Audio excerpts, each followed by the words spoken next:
certainly can't say that I have no regrets. I've done a lot of things that I'm not proud of.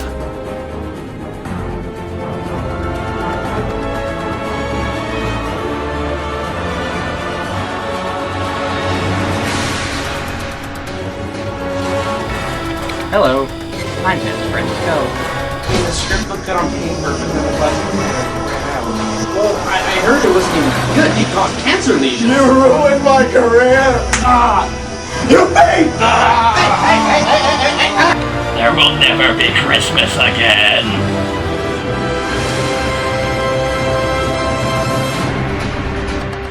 I'm tough but mean.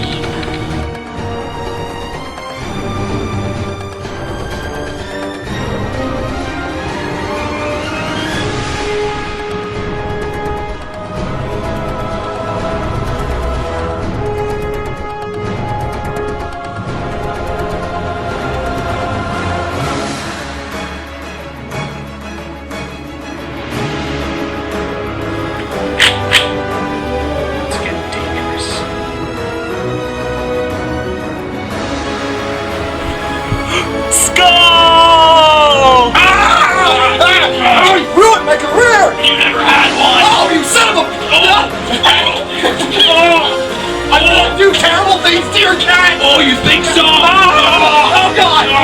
Oh, hold on. Ow. Hold on one second. Pausing. Back at it! Why are you so much taller than me? Ow! Oh! Just come out and say it.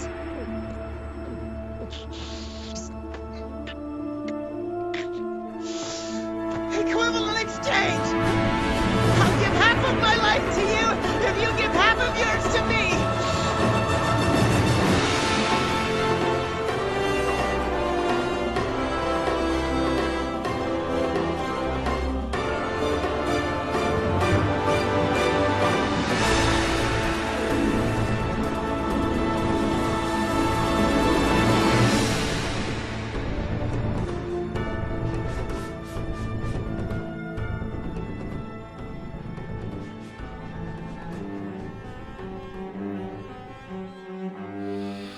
To Daniel Steckley, she is always the woman.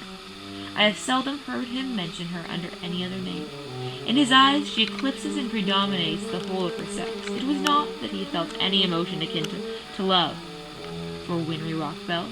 All emotions, and that one particularly, were abhorrent to his cold, precise, but admirably balanced mind. He was, I take it, the most perfect reasoning and observing machine the world has seen, but as a lover he would have placed himself in a false position.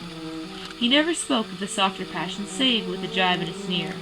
They were admirable things for the observer, excellent for drawing the veil from men's motives and actions. But for the trained treasoner to admit such intrusions to his own delicate and finely adjusted temperament was to introduce a distracting factor which might throw a doubt upon his mental results. Grit in a sensitive instrument, or a crack in one of his own higher power lenses, would not be more disturbing than a strong emotion in a nature such as his. And yet, there was but one woman to him, and that woman was the late Winry Rockbell, of dubious and questionable memory. Daniel, what the heck are you making me read this? And who is Winry Rockbell? Catherine, you are disrupting my concentration. Now, fetch me my cocaine.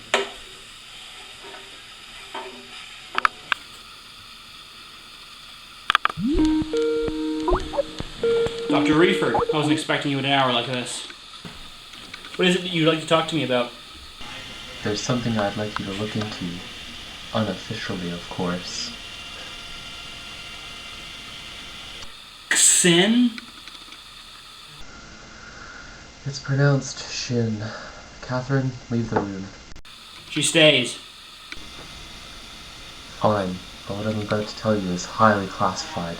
No one outside of this room can hear of it. Do you understand? Is this about basilisks? What else would I want to talk to you about? Your metatextual interpretation of the Blit is fundamental to the work of my department. Blit? Barium logical imaging technique. An algorithm for producing images that the brain is not physically capable of processing. Just witnessing it triggers instant snow crash. But this is more than just images. What Daniel discovered was the possibility for sequential works to compile into a blit image, also known as a basilisk. What the heck are you talking about? We're talking about works of fiction so bad that they kill you. Dr. Reeford, what is Shin? Have you heard of the cartoon Recess? Of course. In the summer of 2001, the writers for the show decided to celebrate the success of the Recess movie by taking a trip to Las Vegas. Predictably, things took a turn for the worse. 17 kilograms of crystal meth later, they produced a screenplay. For what? They called it Shin. They envisioned it as a cartoon aimed at the Dragon Ball Z demographic. After viewing of the pilot episode resulted in hospitalizations, my agency stepped in. We confiscated the screenplay and we thought it was locked away forever, but 2 years later a cartoon of the same name surfaced on the internet. You think there was a leak?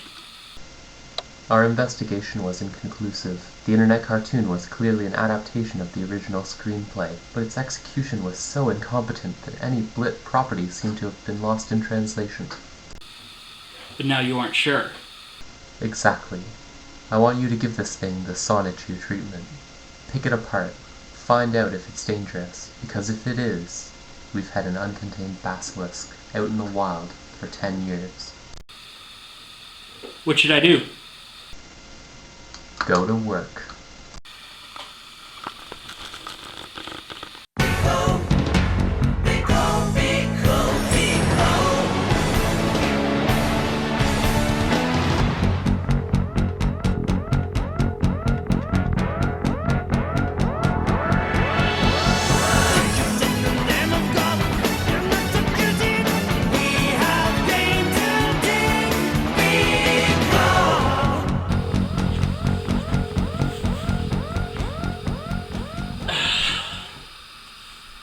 Been a while, hasn't it?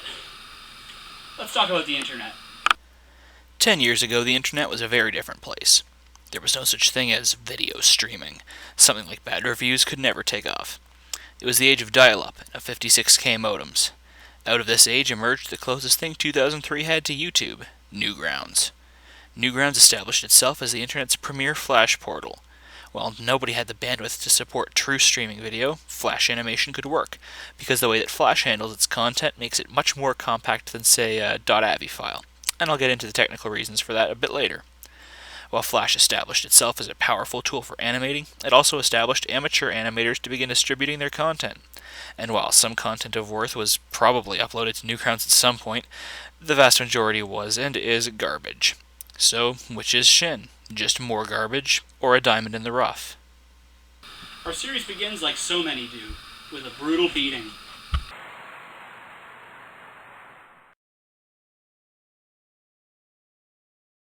Please, Mr. Barrett, no! Please, I can't breathe. Well then, what do you have to say for yourself, young man? I am a worthless piece of trash. That's better. Oh, God. Anyone else here who hasn't done their homework? So yeah, this show is kind of psychotic. The first episode, or session as Shin calls them, introduces Andre, the first of the three main characters. He is far and away the most useless character in the series, so we're off to a rollicking start. As a teacher, you have too many options.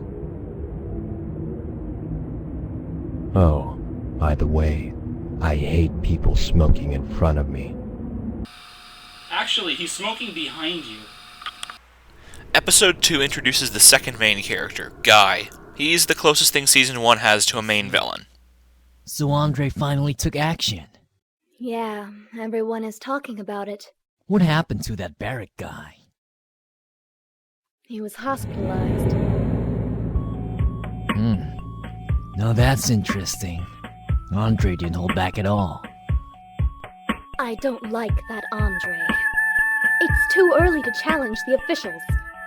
On the contrary, the school's reputation is bad enough. The faculty cannot afford... Something weird about Shin is that the actors a lot of the time have difficulty pronouncing the letter U, and not even in consistent ways. So to highlight this, I've installed a mispronouncing the letter U counter in the context-sensitive button. This joke certainly won't wear out its welcome at all. I'll show them.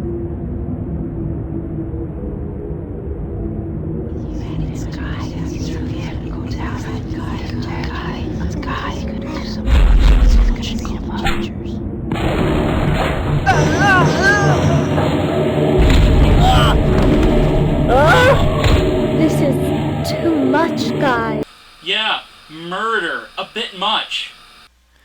In the third episode, we finally get to meet the titular character, Shin.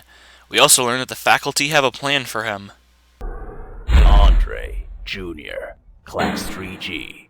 3 cases against the faculty. Guy, Jr., Class 3A. 7 cases of hurting students. The number of student riots have been increasing as well. We have to stop this student rebellion before the upcoming school evaluations. To re-establish order, we will have to take some drastic measures. Huh? Andre and Guy are the major authorities in the rebellion. If they're disposed of... Disposed of? You're going to kill them? I'm sure you've heard of the gang-related problems at Public High School 423. Go on. The school was infested with student gangs until a few months ago. Until the day several of the gang leaders were found in near-death conditions. Although most of them recovered, some of them were put into mental hospitals. Of course, there were no more problems at the school after that. Yeah, there were no more problems after everybody was dead or institutionalized. This may be hard to believe, but this was all the doing of one student. What? Let me just say, that student is transferring here, today. Can we trust him?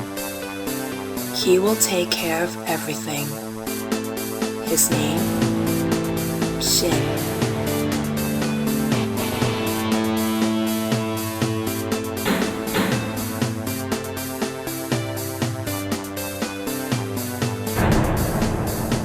And with that, the 3 main characters of Shin have all been introduced. However, Shin's main cast is big as hell, so we're not quite done with introductions yet. What did you just call us? I said you're nothing but a bunch of idiots. This is a school library where students come to study. So you either quiet down or go roll around in the schoolyard like the idiots that you are! What, you little... This is Sierra, and you might have noticed by now that in the world of Shin, literally everybody is a kung fu badass. There are 2 named characters who don't ever have a fight scene in the series, and 0 named characters who never strike another character in anger. Very well. Strong bust! He's good. Eat this! Yeah!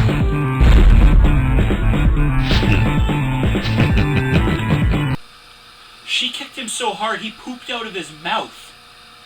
Get poop mouth! Get poop out of your mouth! Took no damage? Strong Rushmore! Furious Lincoln Memorial. Powerful Washington Monument. Furious Barack Obama commemorative plates. Now you can own a piece of history, commemorating the day the world changed forever. Be one of the first to reserve Historic Victory, the commemorative plate honoring the election of the 44th President, America's first African-American Commander-in-Chief.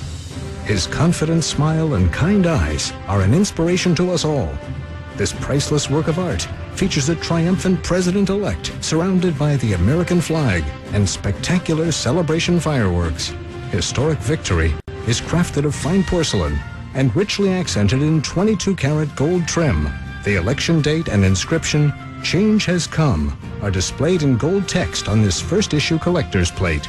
The back displays the seal of the American Historic Society and documents the historic electoral and popular vote totals on Election Day. This certificate of authenticity from the American Historic Society promises you'll own a collectible of the highest quality and integrity. It comes with a display stand for any desktop or curio case, or proudly hang it on any wall. This issue has been strictly limited to just 65 firing days. After that, the die will be destroyed forever. Due to the unprecedented demand, there is a strict limit of 2 victory plates per color. I never thought this day would come. And now we own a piece of history. Our generation has spoken, and now this special treasure will be cherished as a prized family heirloom. For generations to come. Yes, you can own a piece of history authorized by the American Historic Society with bonus display stand and certificate of authenticity for the first issue price of only $19.99. Call now.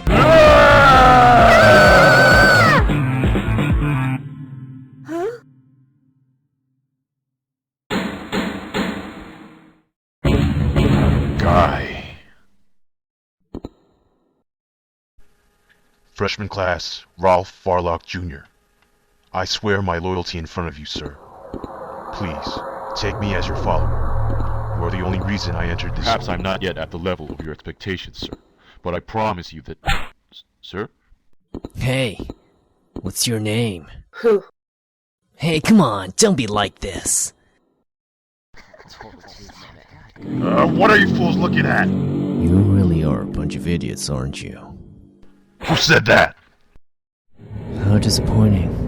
I thought this school would actually be more interesting. Say that again. Get out of my way. You son of a...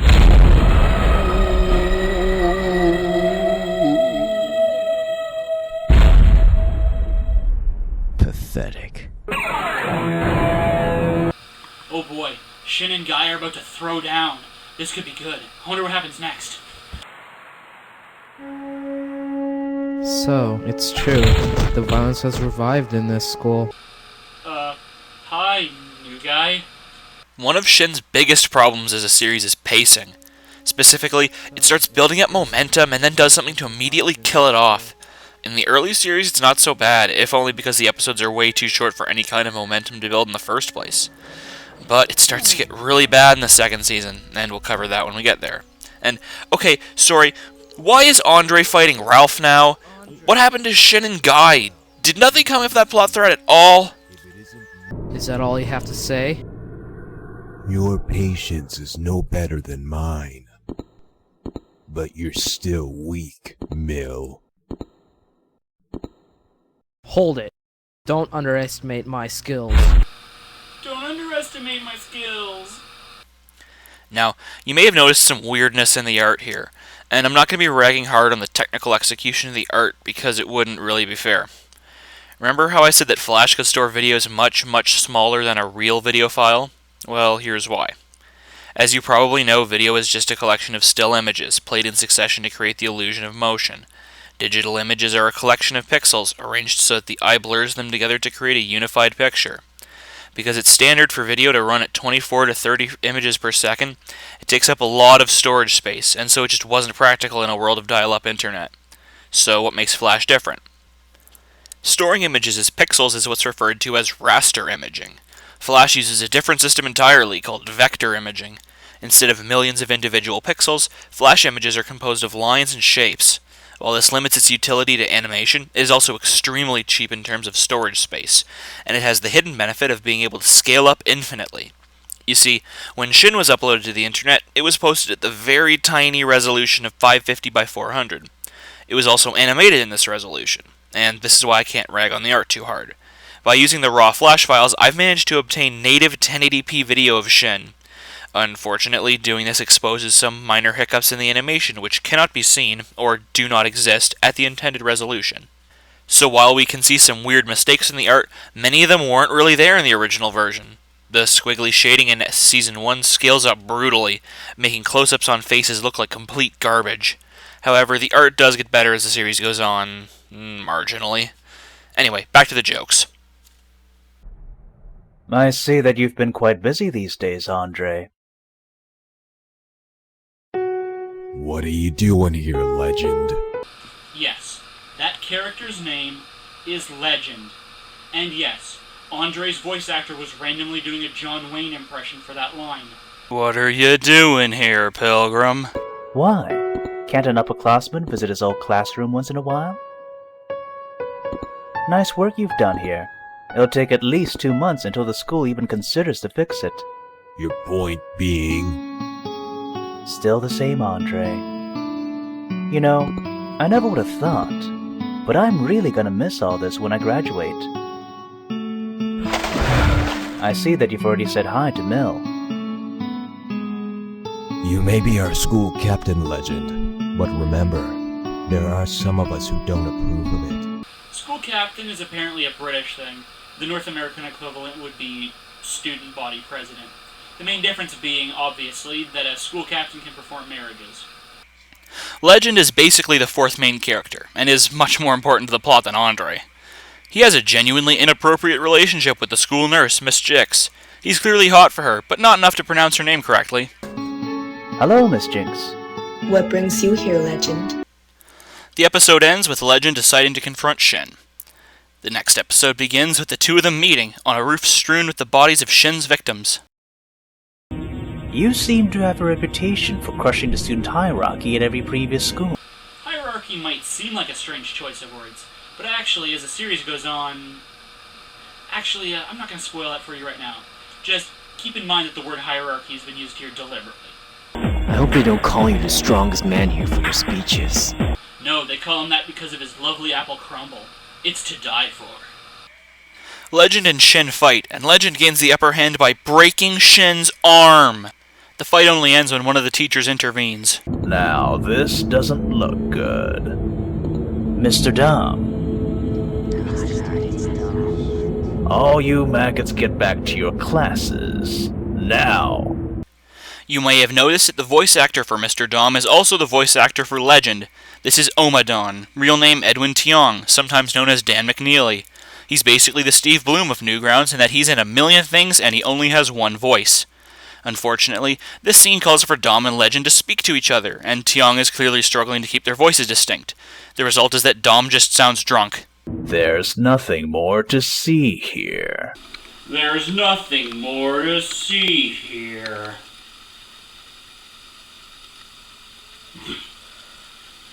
Oh shit, do we have to do that take?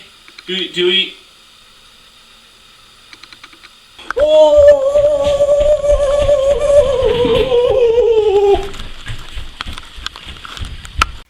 The 7th episode consists entirely of the fight between Shin and Dom. You've been generating a lot of controversy here. Some people think that you'll actually help this school, but from what I've seen, you're no different from these other troublemakers. I was never fond of the fact that you transferred here, Shin. I think it's time I teach you a lesson on how to behave. Sorry, but I don't have time for this. Much easier than I thought. If that was an attempt to bring me down, I graded an F.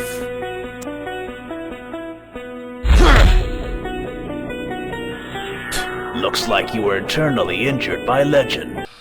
Looks like you were internally injured.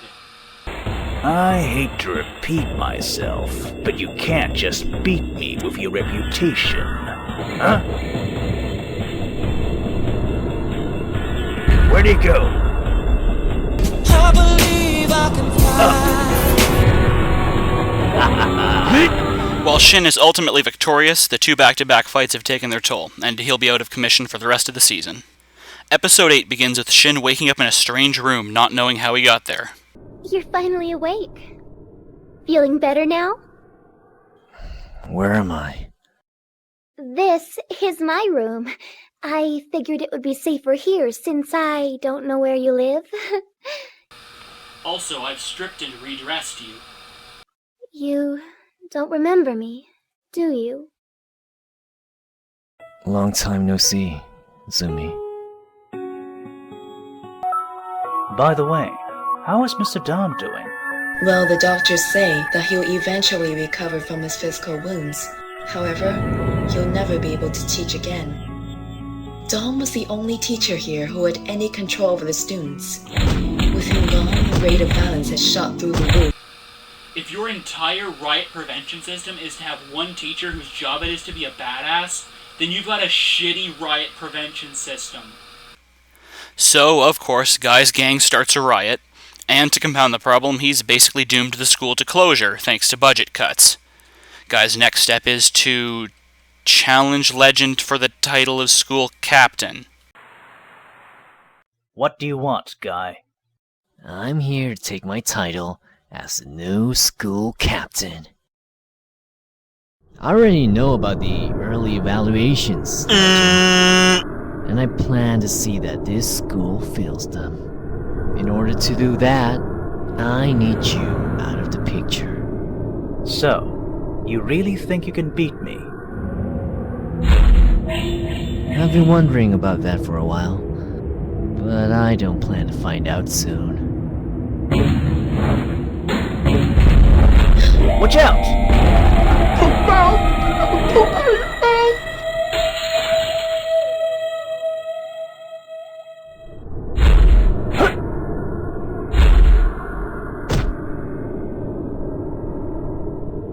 Guy. So what?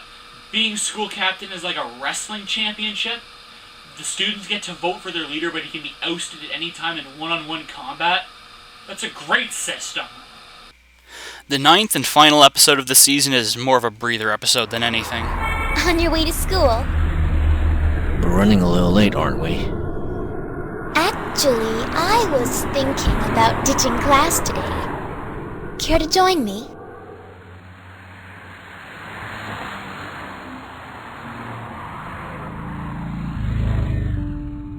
We'll be starting off today with Public High School number 1368. Academically, the school ranks above average. What? How? Yeah, other than the constant background level of violence, frequent riots, and utter pandemonium, it's above average. The truth is, all the above-average nonsense exists to do is establish some tension about whether or not the school will be closed. While skipping class, Zumi, the girl who rescued Shin, explains Guy's plot.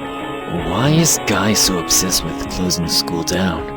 Well, for starters, Guy understands the school system. If our school gets closed down, most likely we'll all be transferred to different schools that make the cut. For a lot of students, this is actually a better alternative. But knowing Guy, moving to a better school environment is not part of his intention. So what does Guy really want? I guess you can say that Guy wants to challenge the system. After he's transferred to a new school, he'll start his little game all over again. Sometimes I wish they never made a law against expelling students.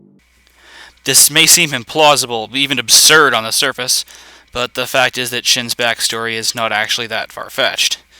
Politicians can be much more experimental when it comes to legislating school laws, especially if they're hopping on the bandwagon of a cause célèbre. Today, that issue is bullying, so you see governments all over Canada and the USA coming up with anti-bullying laws that don't affect society at large in any meaningful way, but will get them points for thinking of the children. If it would be a common notion that expelled and dropout students lead to increased crime, and youth crime is a serious issue, then expulsion being outlawed is far from unbelievable. And it has the exact same effect in the world of Shin that it would in real life. All it does is move the crime into the schools. If you want me to make some kind of statement on this, I think that school rules have no place in state legislatures. The ones making the rules should be the educators, the ones who know what they're doing, instead of the politicians out to score cheap voter support.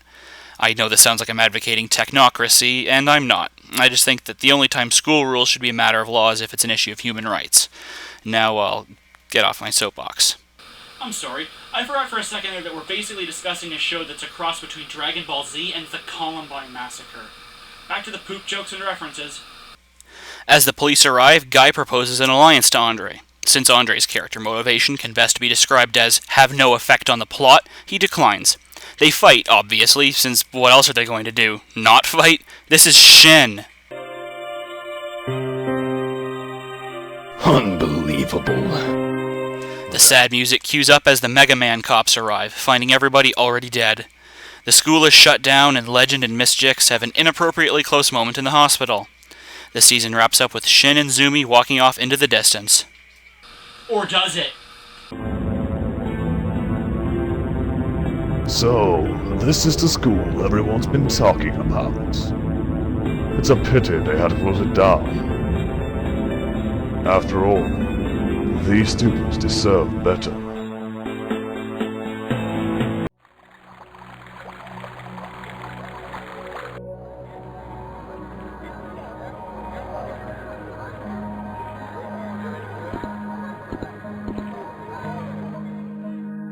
Welcome. My name is Demir, the school supervisor. Now you don't have to thank me for giving you all a new chance, but you will be thanking me when we correct your bad blood. Wow, do you think this might be the bad guy? The creators haven't quite realized how useless Andre is yet, so we open up with a scene of him trying out for the baseball team. The only reason I'm showing you it all is because... Oh, holy shit! Look at that jackass's hair! Look at it! Ooh! Shin info dumps a bit, explaining that the new school, Varen Academy, extended an invitation to all students and faculty of the old school, and that this is all the doing of Demir, the school supervisor, whose motives are unclear but obviously evil. While Shin is ready to call it quits, Guy doesn't want to waste any time in bringing chaos to his new school. With episode 11, the series hits a point where a substantial part of its runtime is just characters discussing the plot. This, more than anything, is what murders the pacing in Shin. Characters are constantly info-dumping about things we already know, and it artificially pumps up the runtime while distracting from the fact that substantially less actually happens in Season 2. Well, what do we have here? Very sharp, Guy. I didn't expect you to be this good. And you are? School Captain, Kiz. Varsity Captain, Finrak. Student Body President, Honto. So you guys run this place. I'm not impressed. We're just here to keep the peace. You've got to be kidding me. Peace is the last thing on your minds. I can see the hunger in your eyes. You're just itching to get your face kicked in, aren't you? You got a big mouth, you little... I'll handle him.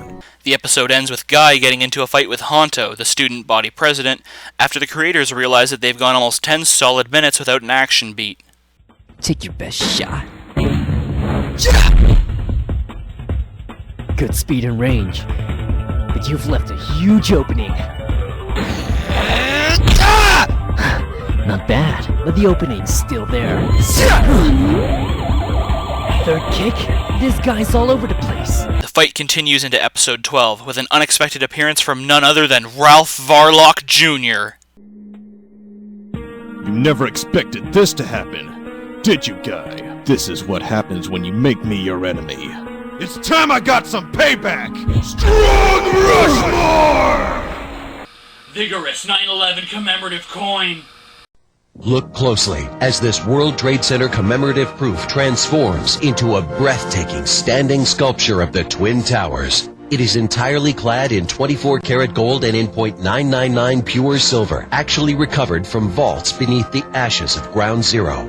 The gleaming Twin Towers actually rise up like hope from the shadow of Ground Zero over the shining city. To mark the 5th anniversary of September 11th, National Collectors Mint has authorized a private non-monetary minting that will never be released for circulation. But it is available now through this special offer for collectors only. New York City shines in frosted relief against a mirror surface with our promise we will never forget. Then, in a second distinct striking, the stunning skyline of the Twin Towers is inset with jeweler precision, able to rise up into a breathtaking standing sculpture. On the reverse, the proud eagle proclaims, "God bless America," wings spread under the 5 stars that mark each year since 9/11. To honor all who were lost that fateful day, $5 of every proof order is donated to official 9/11 family charities and memorials. This could be the most meaningful collectible you will ever own. After all, there's no need for us to waste too much of our own energy on these transfers. With our school captain taken care of, we just need to work our way down. Wait, So Guy challenging Legend for the school captainship has been recognized as legitimate? I was joking. And yeah, it's recognized as legitimate. Even though the only people there to witness the fight were Guy, Legend, and Miss Jix, and the latter two both know that Guy didn't actually beat Legend in a fight. He just faked him out and took advantage of his inappropriate relationship with Miss Jix. So that means that everybody just believes Guy when he claims to have defeated the best fighter in the school, despite the entire crowd of people who saw Legend leave the school uninjured. And despite the fact that the school was shut down basically the next day, this all still counts, and Guy is recognized as the last school captain of 1368. Don't tell me he got up again.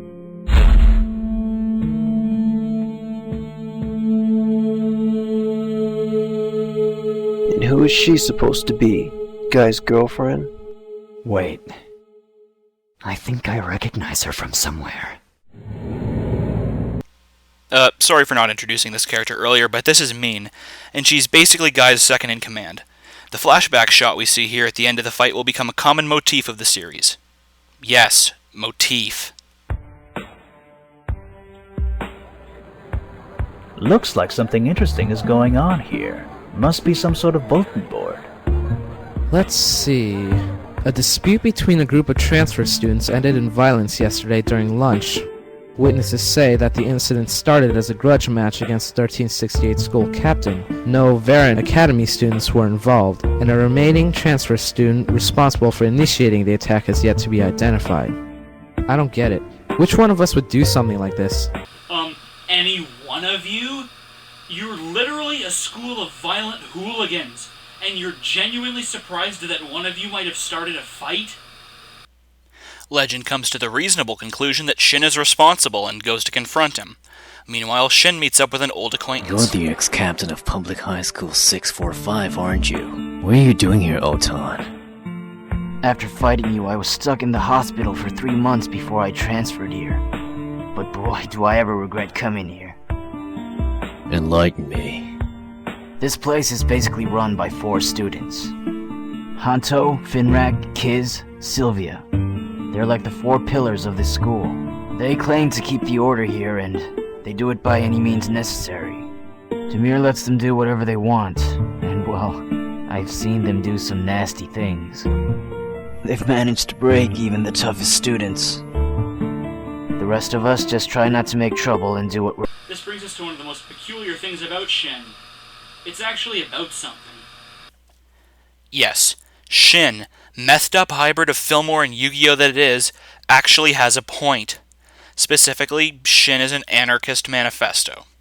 I know that this sounds completely insane in light of everything that I've shown you, but hear me out. Once you realize that Shin is all about abuse of power, you see just how heavy-handed it is. Even though what Guy does is despicable and destructive, he's portrayed as a net positive because his violence is ultimately directed at the system. However, he's still shown as somewhat villainous, since his plan involves acquiring power. Remember how even though Shin targeted gang leaders, Legend said he was targeting the student hierarchy? Well, this is what that was about. In the world of Shin, power is inherently corrupting, and no character with authority over others is ever portrayed as unambiguously good. Shin, Andre, and Legend are all loners with no interest in becoming part of the system, and as such are shown as heroic, even though Andre's indifference is from selfishness, and Legend is arguably shirking his responsibility as school captain. We can talk about this at greater length later, because the characters certainly will be, but try to keep this in mind as we continue. The episode ends with Shin and Legend posed to fight. Now, we all know that Shin didn't actually start the fight, but he's kind of an asshole about it when Legend asks him, so they fight anyway. So that's Legend from 1368. I've heard so many stories about this guy. I wonder if they're all true. Another flashback cut highlights the degree to which Shin loves showing character development with costume changes. But we can talk more about this later, it's barely been a minute since my last serious talk. Meanwhile, there's another pointless baseball scene with Andre, with Finrek trying to tempt him to the dark side. Keep that up, and we won't have any problems winning the national title again this year. Looks like you were quite the tough guy back at your old school as well. Maybe you can use that attitude to help us out with a few school matters. You were actually on my good side, Finrick. I suggest you try and stay there. That's good to know. But now you got me curious.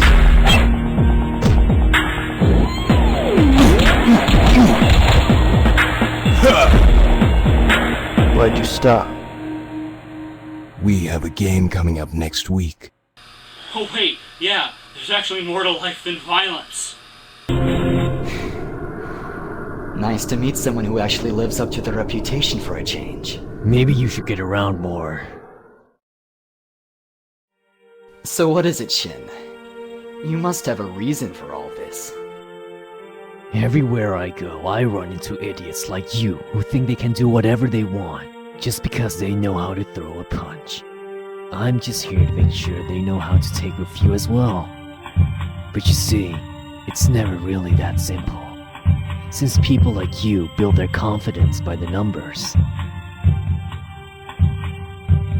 All the schools I've been to tell the same story. This one being no exception. The only difference here is, you actually pretend that all this is justified. Not subtle.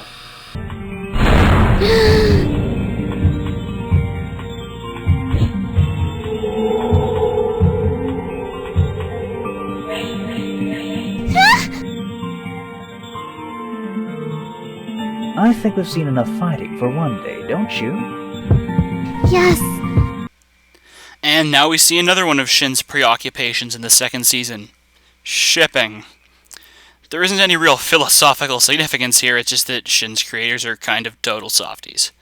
There are elements of this in Shin and Zumi's relationship back in Season 1, but here it sometimes just becomes syrupy, and it murders the tone every time it happens.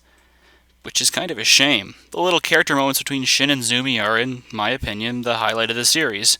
And the next episode, number 14, is pretty much an entire episode of that. Episode 14 is the last breather episode before we enter Shin's endgame. It mostly consists of flashbacks and characterization, but it opens with a surprise return. Thus, up until this point, the element of surprise has been on their side. Now it's time for us to return the favor. I want you all to meet a personal friend of mine. Nice to meet you, boys.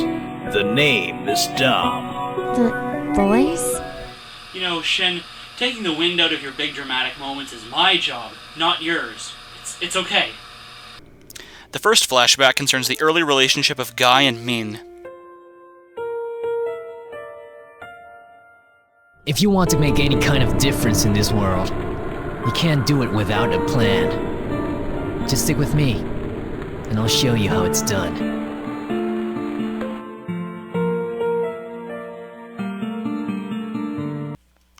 I can't front. That was a well done little moment there. Without saying a word, we know everything we need to about Min and Guy's relationship.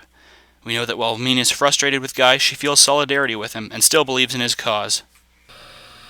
I'm sorry. I realize this review isn't very entertaining when it's just me gushing about the good parts of Shin. Hey, could something stupid happen? We understand your concern, Vice Principal Jinx, but the reality is that this school can't afford to maintain any student health facilities. But if you're so worried about the welfare of the students, why don't you do something about it yourself? Thank you. The bulk of the episode consists of the characters chilling out at the fair. It's fairly well done, so we're gonna skip it. The second flashback concerns the early relationship of Shin and Zumi. Hold it right there! Who's responsible for this? Answer me! Yeah, Dr. Wright, I know pollution's a problem, but I don't want to build rail everywhere. Are you gonna wipe your face at all, Shin? That's gotta be getting in your eyes. The episode wraps up with another flashback to Andre and Guy's fight, as in the one we saw at the end of Season 1. This establishes another trend we'll see a lot of in the final 4 episodes. Flashbacks to shit we already saw. I guess they felt the need to flesh out the early plot some more, but honestly they didn't need to. And if they really wanted to ruminate so much on the characterization, this is hardly the time for it. Shin honestly should have had 3 full seasons to mirror the traditional 3-act structure. Season 2 could have been a great time to flesh out all the characters and establish their motivations, but because we're also building up to the final climax, this means that either pacing or characterization would be sacrificed. To Shin's semi-credit, it sacrifices pacing. The result is an interminable slog of a finale. The next 4 episodes account for literally half of Shin's total runtime. I shit you not. In terms of absolute time, we are only halfway through. Shin is about to spend 62 very long minutes building to a climax that hardly seems worth it. And yes, that was a sex joke. Episode 5 begins with what is, for my money, the coolest fight scene in Shin. It's still not very great. Thought you chickened out. Well, I'm here to take you to where Demir holds his secret meetings, but I don't want to get involved any further. You don't have to worry about a thing. Just show me where it is and I'll take it.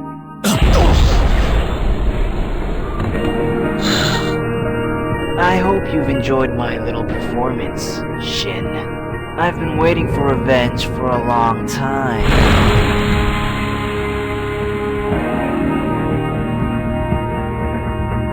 When fighting Shin, you don't have to worry too much about his punches. They're fast, but one-dimensional.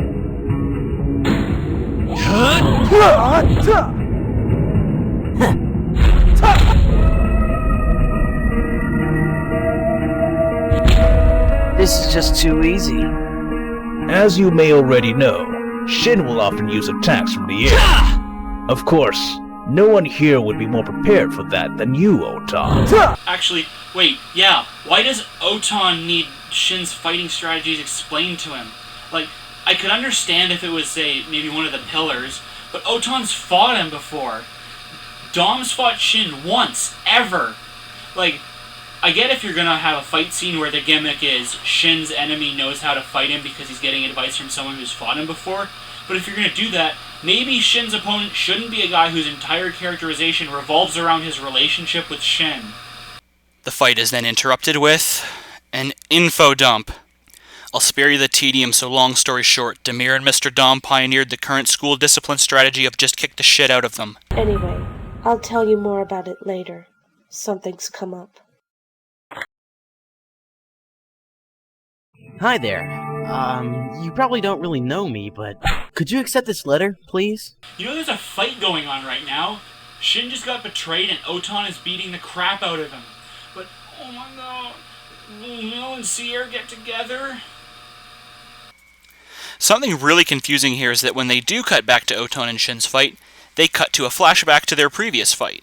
This isn't initially obvious, since Otan looks the same in both timelines. However, this makes a kind of symbolic sense. Legend, Zumi, and Min all changed their outfits to symbolize that they've changed as people. It symbolizes their rejection of power. Otan, however, still hasn't dealt with his past. He still wants revenge on Shin, and so he still looks the same as the last time they fought. What? I know it sounds crazy, but it makes way too much sense not to be deliberate. Meanwhile, Honto and Sylvia, two of the pillars, have attacked Sierra and Mil because... Can I help you? I'm looking for the girl who's in charge of the school newsletter. Could you have been any more dramatic with that line read? Meanwhile, Zumi's waiting for Shin to return. I'm just going to present the following clip to you unadorned. Greetings, little girl. You're Shin's girlfriend, aren't you? I have something special. Don't mess with me. I'm having a bad day already. Yet your day is about to get much worse.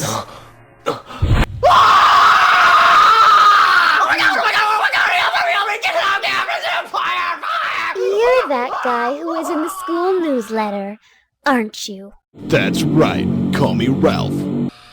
I don't have any jokes for this. I'm not sure how I'm supposed to one-up that. After my fight with Guy that day, I was taken to Demir's office. Luckily, I managed to come to my senses before Demir arrived, so I got to overhear some things about this school. Things I didn't like. Strong Rushmore! I could have taken them all out right there. You see why it's getting increasingly hard to make fun of this thing? Ultimately, Shin is able to defeat Oton through the power of Chi. And no, I didn't cut out anything explaining this. It's literally the first time any kind of mysticality comes into play in the series. Shin wins by beating Oton into brain death. The episode ends with the beginning of another fight, this one between Guy and Honto. Guy ups the stakes by fighting in Honto's style, with his hands in his pockets. Episode 16 starts off by continuing Guy and Honto's fight, which is probably my least favorite fight in the whole series. It's boring. So thank goodness that it's interrupted with an info dump. I was almost getting excited. First, this school accepts us all as transfer students, and now it wages war. I want an explanation. Well, think about it. Our school has already become a media magnet by taking in the notorious 1368 students. Demir wants to show that this school is capable of reforming even the worst of delinquents. Doing so will skyrocket Varen Academy's reputation and give a huge boost in spreading Demir's disciplinary policies to an even larger scale. So basically, this is all just one big publicity stunt. In a sense, yes. But what can you do about it?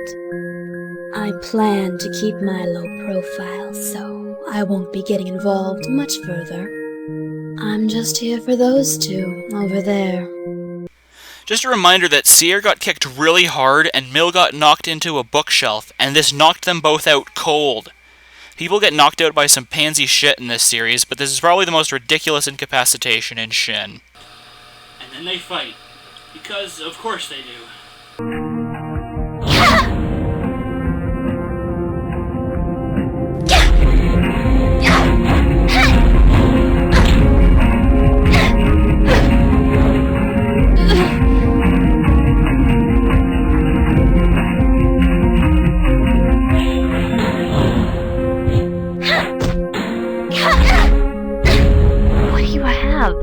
In the back of your head or something?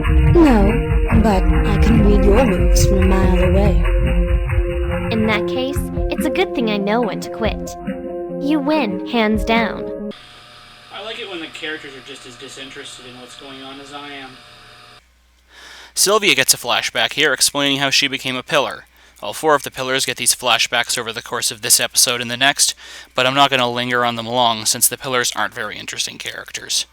I can sum them all up by just telling you that none of them initially wanted power. They all had their own reasons. It's another little thing to drive home the idea that power corrupts, but it's not very fleshed out because Shin just doesn't have enough time to properly focus on the pillars as characters. So, in essence, the flashbacks we get aren't enough to fully characterize the pillars, but are just enough to instantly kill the pacing whenever they happen, frequently in the middle of a fight. This is why the climax is such a slog, because we're being force-fed characterization that should have been dealt with long before the story's conclusion. Then we get another info dump. I'm just going to skip over this one and tell you that all we learn is that Guy and Shin both went to the first school run by Demir under his new disciplinary method. While Guy and Shin never really met, both of them were set on their crusade by the pillar system. And then Kiz and Legend fight, and I'm just seriously past the point of giving a damn.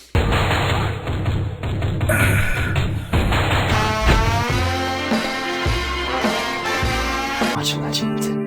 You are a true captain.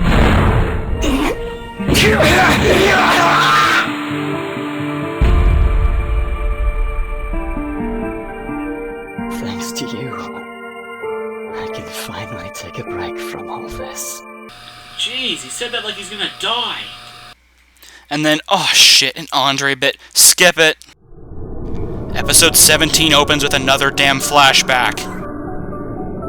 I hope you understand the difficulties we had to go through to bring you here, Shin. Remember, if it wasn't for us, you would have been spending a month in a specialized correctional facility. Oh no, not a whole month. What a punishment. So, what is it that you want from me? I want you to help us with the few problems that our school is currently facing. Right now, the student body is heavily divided into several groups that are all trying to establish their dominance in what you may know as a student hierarchy. The largest of these groups is led by a student named Guy. Which means that he's your main threat. Yes, him and one other student by the name of Andre. Andre doesn't involve himself in any of the student gangs, but he is our school's top baseball player and happens to be well respected around here. Unfortunately, his disrespectful attitudes towards the faculty and school property is setting a bad example to his peers. So we want you to kill him. By taking care of these two, you really believe that things will settle down before the evaluations? Frankly, we can only hope that it will. There's simply not enough time left to go after every student on our list. Holy shit! They've got an actual, factual, honest-to-God hit list! And now we have another element to the symbolism. Shin couldn't stop the hierarchy and save 1368 because he was working for the faculty the whole time. Shin failed because he compromised his morals. Instead of fighting against power, he became power's weapon. Oh, I'm sorry. I don't know if I can take much more of this, guys. I've watched and rewatched this so many times. I just want to see something magical. This must be it.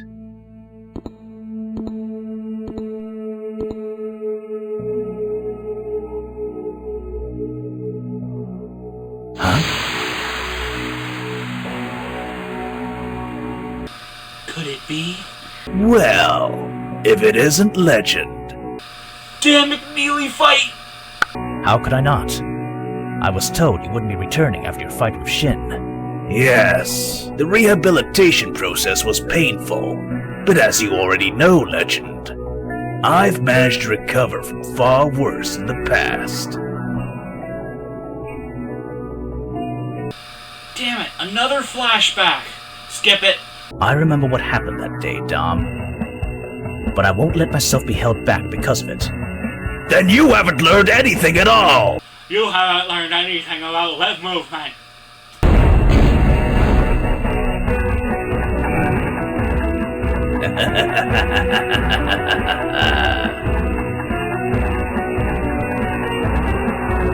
Damn it, again! Quit cutting the lame things in the middle of a damn McNeely fight! Andre loses the baseball fight, now back to the good stuff. Listen here, Legend. You'd better learn to settle down while you still have a chance. You're beginning to bore me, boy. The problem with you is that you don't know when to quit. That's something you should be telling yourself. Teachers like you are nothing but talk. If you want to make a point, then you gotta prove yourself first.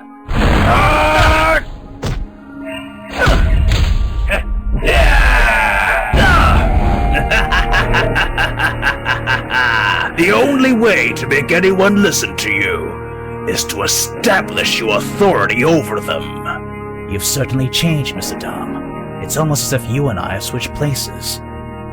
Your violent ways may have helped make a name for yourself here, Legend, but outside of these school walls, you're nothing but garbage! Don't call me that!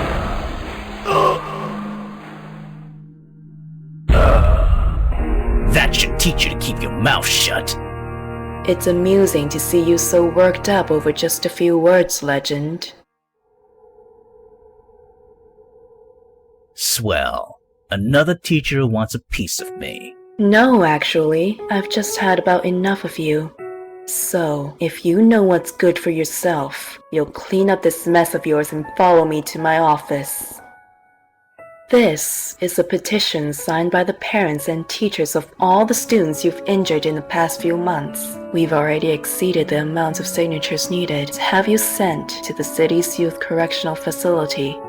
They need a petition to conduct necessary discipline. Then we get some more retconning about how Shin's rampage at 1368 was intended to get Legend back in action, blah blah blah, none of this matters. The true final confrontation begins at the end of the episode, with Demir offering Andre a position as a school pillar. Andre reaffirms his commitment to having zero impact on the plot, so obviously they fight. Then, out of literally nowhere, Barrack comes back for a little revenge.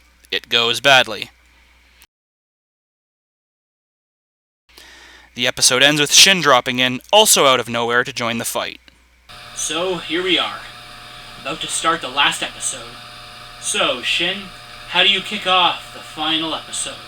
The grand finale The ultimate climax, the moment that we've all been waiting for. With an info dump.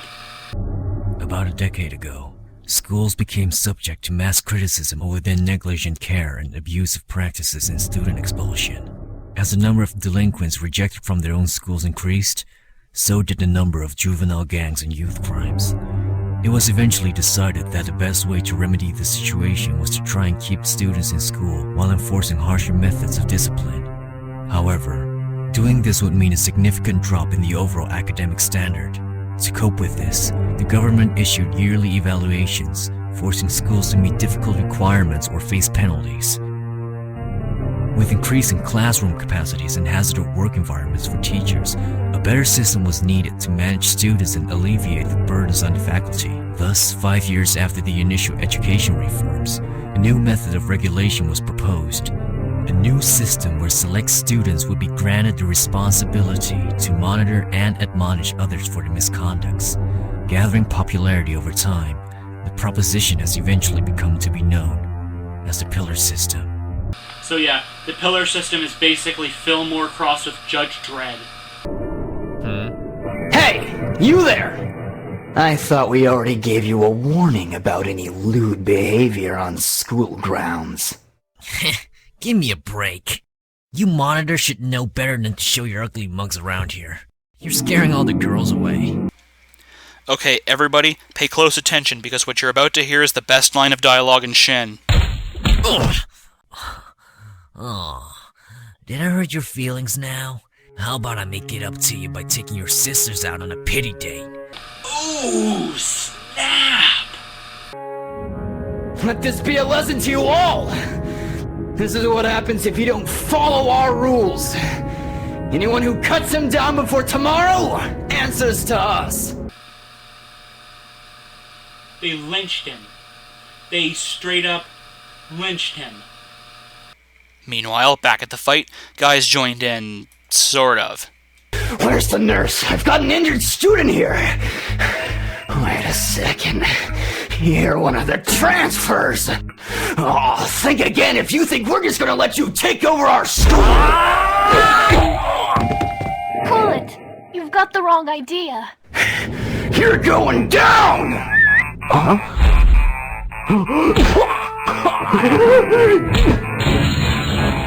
Time to go. I believe I can fly.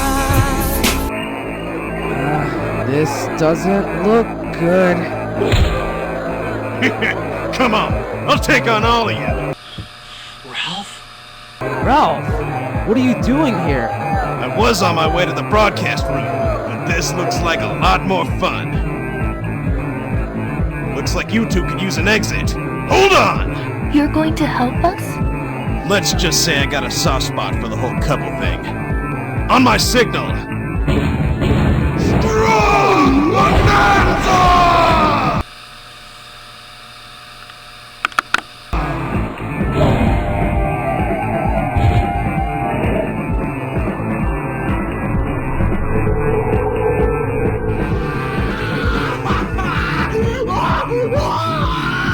That's right. Marry me. Sadly, the big climactic fight scene isn't very good.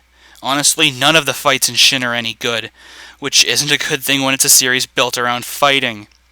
Speaking as somebody with experience, fight scenes are much harder than they look.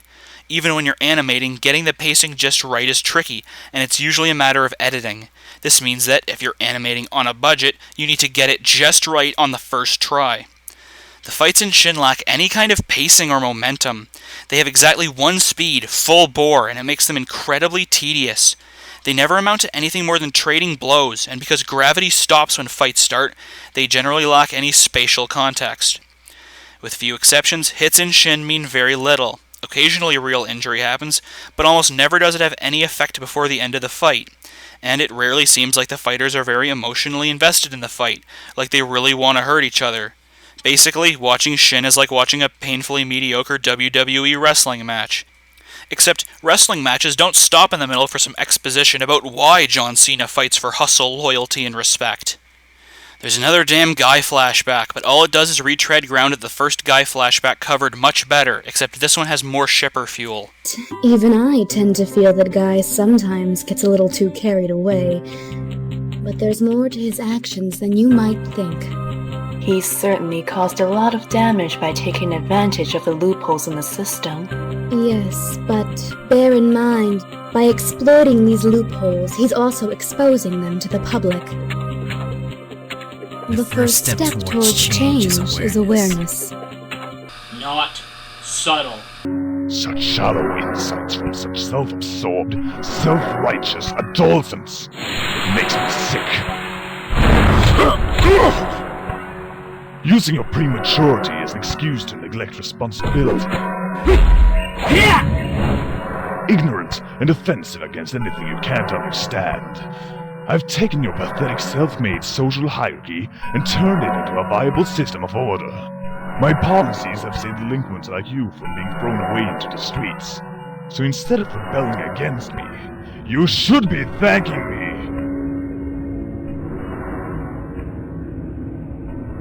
You're taking credit for trying to utilize the student hierarchy, justifying and promoting a concept that should be challenged to begin with. Not subtle. Well, look who's up again. I know you from somewhere else, don't I? Does it matter? Guess not. Wait. This is the first time they've spoken. These are the two most important characters in the entire series, and there is only 10 minutes left in the entire series, and this is the first time that they've spoken. Meanwhile, Legend searches for evidence to incriminate Demir in criminal activities. Hold it! What do you think you're doing here? Oh my god! Legend! I didn't know it was you! Oh, give me a break. Back at the fight, well, they're still fighting. Weaklings such as yourself will always run about trying to make yourselves heard. But the only ones who can have a voice in this world are the strong.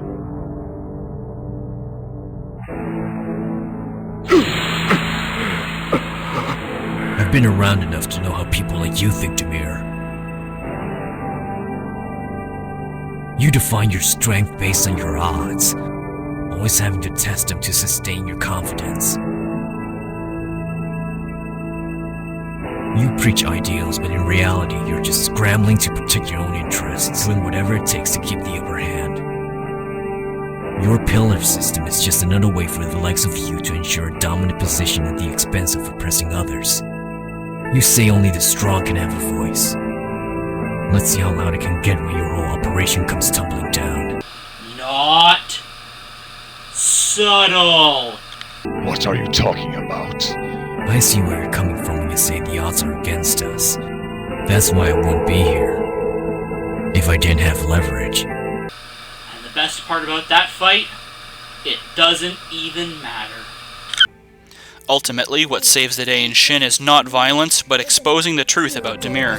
Thanks again for helping us put this together, Sierra. It was nothing.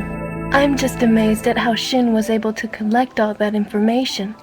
Well, I've seen him work before, and trust me, he does a lot more than just throw a mean punch. Did that come across as innuendo to anybody else? It makes symbolic sense for Zumi and Legend to be the ones to deliver the package and thus end the pillar system. More than anybody else, these two characters most firmly rejected power. Zumi, the power of numbers, and Legend, the power of violence. Redemption is a major theme of Shin, arguably its second major theme after power. Nearly every character's growth is defined by their ability to deal with the past, and how they deal with things that they've done. In the end, Demir's own evil plan is turned against him. Instead of being a beacon proving the effectiveness of the pillar system, he will become the public image of its failure.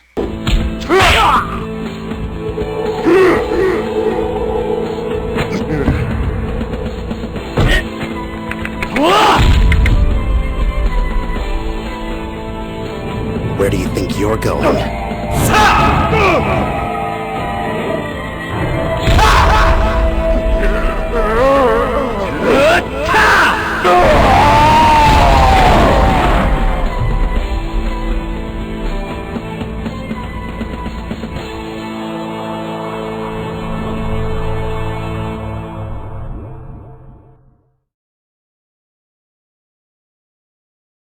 You know, you could have lent us a hand a little sooner, instead of holding back all this time.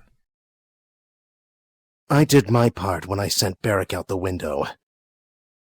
I've got better things to spend my energy on. Still the same Andre. Oh, Andre, you're the most worthless character ever. And like all ensemble series, Shin gets its own big damn epilogue. As for Varen Academy, things have been looking up lately. The baseball team has been on a winning streak and looks to solidify its position once again in the national tournament. While debates across the city continue about the future of the schools, some students have also taken the initiative in experimenting with new management methods. You mean, other than just beating the shit out of people? Yeah, that would be a good idea. As for the rest of us... Thanks for helping me with my paper mill, but you don't have to carry everything. Oh no, I insist, just show me the way. Things seem to be going even better than before. Are you sure you want to leave all this behind? There's still much work to be done in order to revise the education system, Legend. I've been offered a temporary position on the city council, and I hope to contribute as much as I can. Though, if there is one thing I will regret the most, is that I won't be able to make it to your graduation. After all that you've been through, Legend, I was hoping to see you off. Perhaps we can make it up some other time. But until then, Miss Jinx, you will be missed. Aww, their relationship is statutory rape. So there I was, face to face with Dimir. He was tough, but I could already see he was wearing out.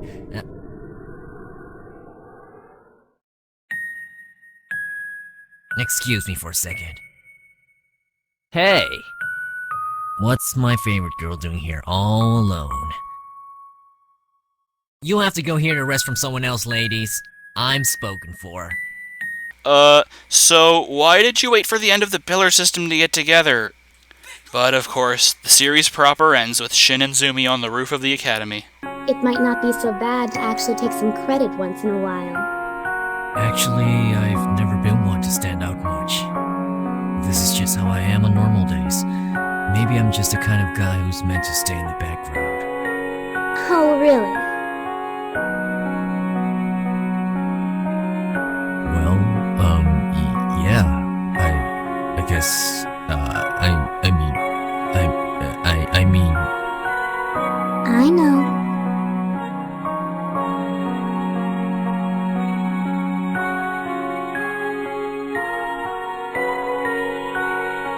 Aww, and the series ends with a kiss. That's... so... cute.